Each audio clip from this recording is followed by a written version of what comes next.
de outubro a gente comemora o mês espírita, o mês de nascimento de Allan Kardec, né? Que é o codificador da doutrina. Então, por costume, por tradição, já faz tempo, a gente costuma fazer algumas integrações entre as casas espíritas, às vezes de fora, às vezes da mesma cidade. E hoje temos o privilégio, então, de receber a nossa irmã Antônia, da Casa Chico Xavier, aqui da nossa cidade, de Tupã. Então, cumprimentando Antônio, cumprimento todos os demais trabalhadores e estudantes da Casa Chico Xavier que estão presentes aqui, né? E nesse momento eu passo a palavra a Antônio, para que se dirige à mesa aqui, fique à vontade em fazer o seu tema.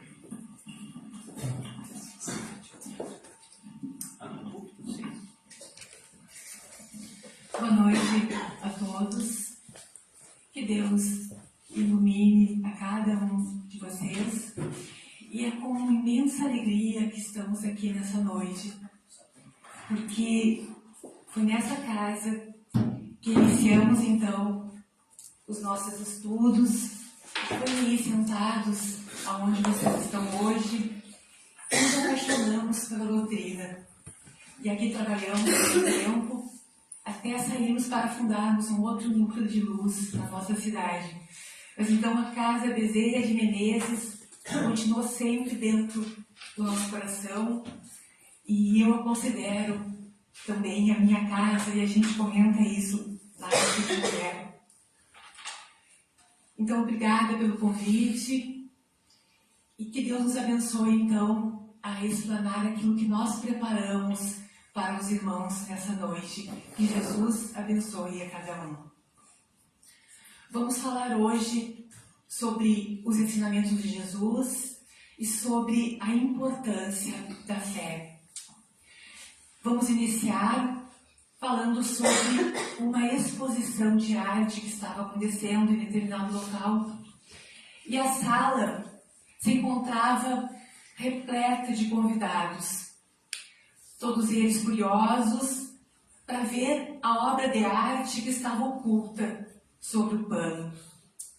Diziam que o quadro era muito lindo. As autoridades locais estavam presentes porque o pintor era muito famoso. Na hora marcada, ergue-se o pano e houve caloroso aplauso. A obra era realmente deslumbrante. Tratava-se de uma figura exuberante de Jesus, batendo suavemente a porta de uma casa. O Cristo parecia vivo, com o ouvido colado junto à porta, parecia querer ouvir se lá de dentro alguém respondia. Houve discursos, elogios àquela obra maravilhosa, até que um observador atento percebe uma grave falha naquela obra. A porta não tinha fechadura. Ele vai até o artista, então, e diz: a porta que o senhor pintou não tem fechadura. Como então o visitante poderá abri-la? É assim mesmo, responde calmamente o artista. A porta representa o coração dos homens, que só pode ser aberta pelo lado de dentro. Então, muitas vezes incompreendido, outras vezes ignorado, Jesus continua tentando entrar na nossa casa íntima há mais de 2000 anos. Conhecedor, então, daquilo que nós precisamos para a nossa evolução, por vezes ele continua sendo a visita e permanece do lado de fora dos nossos corações. Nós falamos que ele é o nosso mestre, mas temos muita dificuldade de exemplificar os seus ensinamentos. Falamos também que ele é o médico das almas, mas não conseguimos seguir então as suas prescrições. Joana de Ângeles, no livro Entrega-te a Deus, ela diz que nunca houve tantos avanços na tecnologia, na área do conhecimento e da razão, como na atualidade. Mas que esse ser, conquistador dos espaços siderais, ainda não consegue conquistar-se a si mesmo, a dominar os seus vícios, a dominar os seus instintos primitivos. Então a gente precisa falar mais de Jesus. Porque olhando para os lados, a gente percebe a criatura humana perdida. Muitas vezes, fugindo da vida pela porta do suicídio. Angustiada, deprimida, buscando um sentido para a sua vida. Sentido esse que não encontra no materialismo, no consumismo, nos prazeres físicos. Então a gente precisa falar mais de Jesus, porque antes dele a humanidade não tinha um norte, não tinha um guia, não tinha um modelo para seguir. E aí vem Jesus e nos fala num Pai amoroso, num Pai misericordioso. E ele exemplifica aquilo que ele fala, porque toda a sua vida foi voltada puramente para o amor. E até na hora da cruz, ele perdoa. Joana de Ângeles diz que tudo aquilo que ele falava foi programado para resistir ao tempo de evolução do pensamento humano e trazer as repercussões espirituais, morais, necessárias para todos os tempos da humanidade, porque as parábolas de Jesus são atuais. Elas eram baseadas em ensinamentos cotidianos, mas serviam para aquela época e para hoje. Paulo, em Coríntios 2, ele diz que quem está unido a Cristo é um homem novo. Acabou-se o que era velho e começou o que era novo. E José Carlos de Luca, no livro Alguém Me Tocou, ele nos pergunta: o que mudou na nossa vida a partir do momento que nós tomamos consciência dos ensinamentos de Jesus? Porque se nós falamos que ele é o nosso mestre, alguma coisa na nossa vida precisa mudar. Não precisam ser mudanças drásticas, mas a gente tem que dar passos nesses sentidos. Não podemos permanecer como antes, então. Estar unido a Cristo significa que as nossas escolhas tenham que estar baseadas nos parâmetros de Jesus, nos seus valores. Que cada vez que a gente está em dúvida quanto a algo, a gente possa serenar o nosso coração e se perguntar isso: como que Jesus agiria diante dessa situação? E Jesus, lá em Lucas, no capítulo 6, ele diz: por que me chamam Senhor, Senhor, e não fazem o que eu digo? Porque ele nos pede para não julgar. Temos tanta dificuldade, né? Continuamos julgando, mesmo a gente sabendo das nossas imperfeições, dos nossos erros. Jesus exalta o valor da humildade.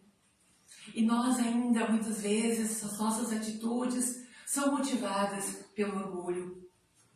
Jesus falava do perdão, né? E às vezes até em vingança a gente pensa. Ele colocou o amor como o maior dos seus mandamentos. E muitas vezes a gente consegue apenas olhar para nós, para os nossos, né? Temos dificuldade em relação às demais pessoas. E a gente sabe que realmente não é fácil pôr em prática os ensinamentos de Jesus. Mas muitas outras coisas na nossa vida também não são fáceis. Não é fácil estudar para um concurso, não é fácil frequentar uma academia, perder peso, enfim. Quando nós vamos ao médico, normalmente ele faz alguns pedidos para nós. Ele diz assim, por exemplo, você precisa mudar os seus hábitos alimentares, você precisa parar de fumar, você tem que olhar as coisas de maneira diferente, você tem que dormir mais. Jesus também tem pedidos para nós no seu Evangelho. Ele nos diz, você precisa parar de odiar. Você precisa perdoar a si mesmo, amar a si mesmo e aos outros. Você precisa aceitar as pessoas como elas são. Você precisa aceitar a vida que você tem. Você precisa ter gratidão. Aceita a vida que você tem e faça dela uma experiência bonita. É para isso que nós estamos aqui. Refazermos coisas e também termos paz no coração para que possamos viver felizes dentro daquilo que é possível no mundo de provas e de gerações, onde todos temos dificuldades. Quando Jesus caminhava pelas ruas, procurando conversar com as pessoas, fazer as suas curas, ele não olhava para o que as pessoas vestiam, ele não perguntava aquilo que elas tinham. O seu olhar era todo de aceitação. Ele olhava para dentro, para a alma das pessoas. E as pessoas ficavam tocadas pelo olhar de Jesus, pelo seu sentimento. E normalmente elas não eram mais as mesmas. Jesus continua com esse olhar na nossa direção, tendo o mesmo sentimento, nos buscando. Ele continua caminhando à nossa procura. Os seus passos não estão à nossa frente, não estão atrás de nós, estão ao nosso lado. Mas para que possamos caminhar ao lado de Jesus, nós precisamos dar o melhor de nós, tentar seguir aquilo que Ele fala. Todas as vezes que Jesus curava, Ele perguntava se a pessoa tinha fé. E após a cura, Ele dizia, vás e não tornes a pecar. Porque Ele sabia que se aquela pessoa não fizesse as modificações necessárias em si mesma, ela voltaria a adoecer. Irmão X, no livro Luz Acima, ele nos conta sobre um rapaz, um jovem, de 18 anos, chamado Ildefonso, que estava adoentado já há alguns meses, não conseguia trabalhar, estava paralisado em cima de uma cama. Sua mãe, que era uma pessoa muito bondosa, voltada para a caridade, ajudava a todos aqueles a quem ela podia, ensinava a ele o Evangelho, lia os livros, e ele era muito receptivo a esses ensinamentos. Ele era doce, as pessoas que iam lá, ele atendia com gentileza, ele era amoroso com sua mãe. E aquela mãezinha sofria com aquele filho ali com 18 anos, acamado, paralisado, e ela orava a Jesus, dizendo, Divino amigo, ajuda meu filho, cura, por favor, ergue-o dessa cama. Não te parece injusto que ele, em plena juventude, fique aqui preso o tempo todo nessa cama, sem nada poder fazer? Cura, meu filho. Eu me consagrarei a teu serviço por toda a minha vida. E assim ela fazia. Ela ajudava a todos. Ela ia nos orfanatos. Ela tanto trabalhava a ponto de pôr em risco a sua saúde. E sempre orando. E aí ela foi conquistando a simpatia dos amigos espirituais que estavam ali naquele lar, enfim, que foram intercedendo junto aos planos superiores por aquela situação daquela mãezinha aflita. E tanto ela orou, e tanto chorou, que dos planos superiores veio então a autorização para que aquele jovem se curasse. E ela foi incluída então no novo tratamento e ele segurou. Alegria para todos, principalmente para aquela mãezinha aflita. Após um mês, o jovem não era mais o mesmo. Ele se tornou rebelde, revoltado. Quando chamado ao estudo do Evangelho, como costumeiramente ele fazia com sua mãe, ele dizia: isso é para velho, para doentes. Eu estou sadio, estou sã, eu preciso recuperar o tempo perdido.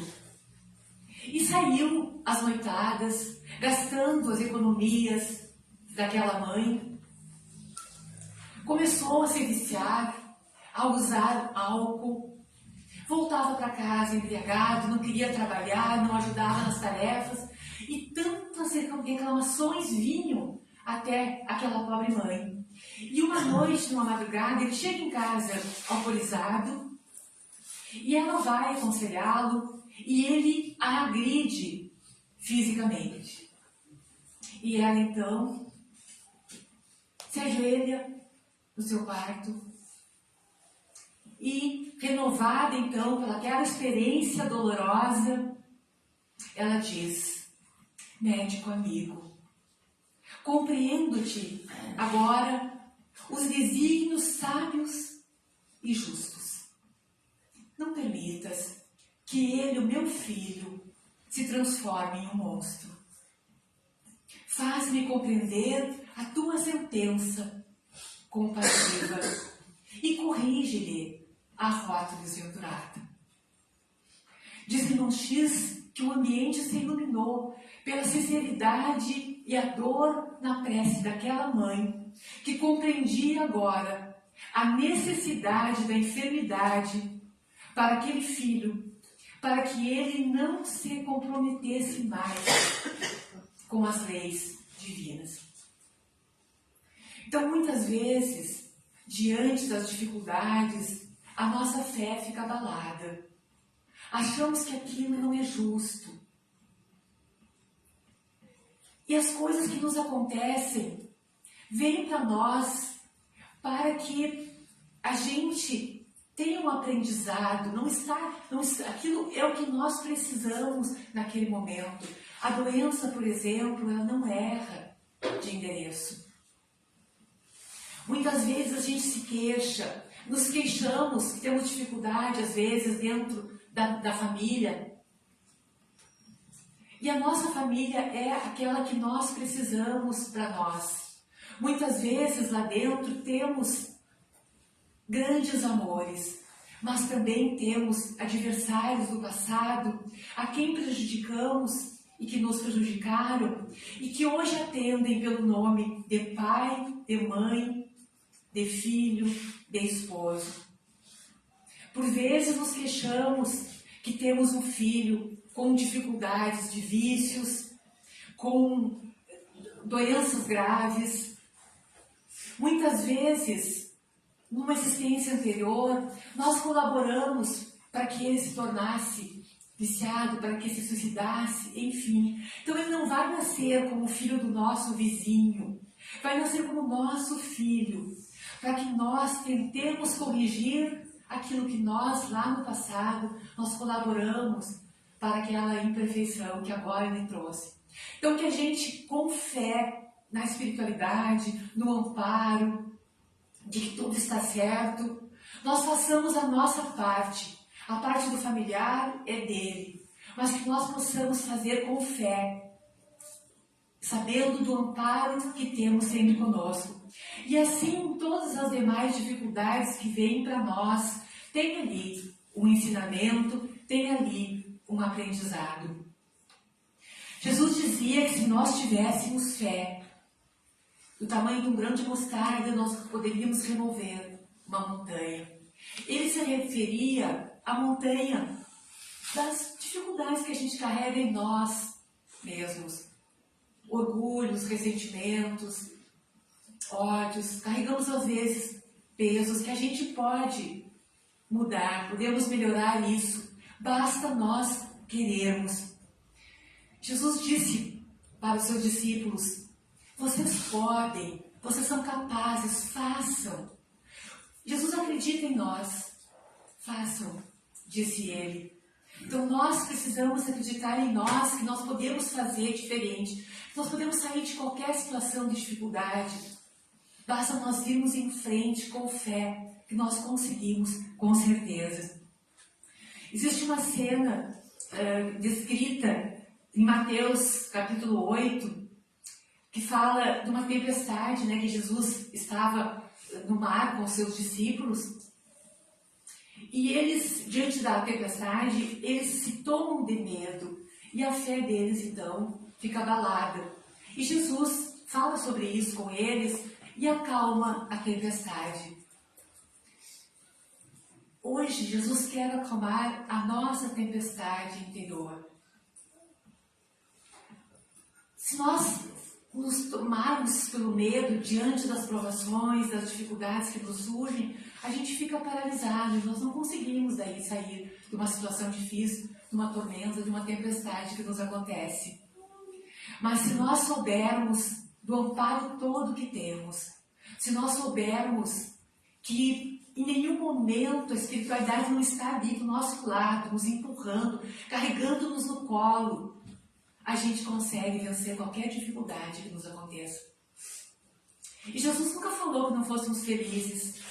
Ele disse, no mundo tereis tribulação, mas tende bom ânimo.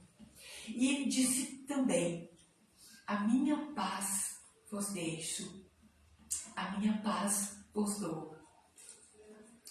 Não vos dou a paz do mundo, mas vos dou a paz de Deus, que o mundo não vos pode dar.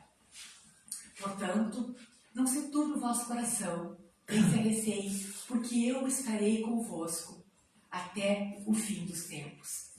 Então ele disse, ele prometeu. Então a gente sabe que sempre vamos sair de qualquer provação, de qualquer situação difícil que possa nos acontecer. E para finalizar, trouxemos uma poesia que fala dessa passagem, então, do Evangelho de Mateus, capítulo 8, sobre essa tempestade que falamos. A poesia é de José Soares Cardoso e ela se chama O Poder da Fé. E ela diz assim: o barco de Simão singrava lento o mar da Galileia, quando o vento furioso ergue o seu braço forte e deságua impiedosa a tempestade. Nos discípulos é grande a ansiedade, enquanto o mestre dorme. Encresparam-se as ondas, de repente, a água invadiu tudo bruscamente. E o pânico se fez na embarcação.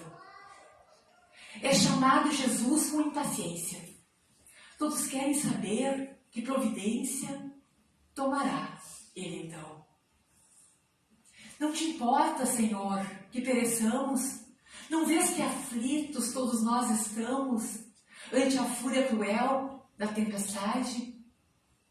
O mestre de Judá põe-se em pé a todos, demonstrando a sua fé e a sua autoridade. Por que ficais, meus filhos, tão aflitos, quando tendes poderes infinitos que o Pai Celestial vos outorgou? Acaso sois mais fracos do que o vento, que sacudindo o mar nesse momento os atemorizou? Um pai não abandona os filhos seus. E até no vento, em tudo existe Deus. Jesus levanta então a sua destra augusta e, erguendo a voz serena e justa, diz ao mar: acalma-te, emudece. Cessa o mar, como que por encanto, e a tempestade, ante o maior espanto, então desaparece. Quem será esse, a cuja voz o vento torna-se calmo e manso de momento, como por nós foi nesse instante visto? Calam-se todos. Logo pressentiram que só faria por certo o que eles viram quem fosse o próprio Cristo. E até hoje, a todo mundo encanta a lição por demais sublime e santa que nos legou Jesus de Nazaré. Por ela, logo percebemos o quanto um dia todos nós faremos quando tivermos fé. Que Jesus abençoe a cada um. Agora vamos nos preparar para o passe positivo.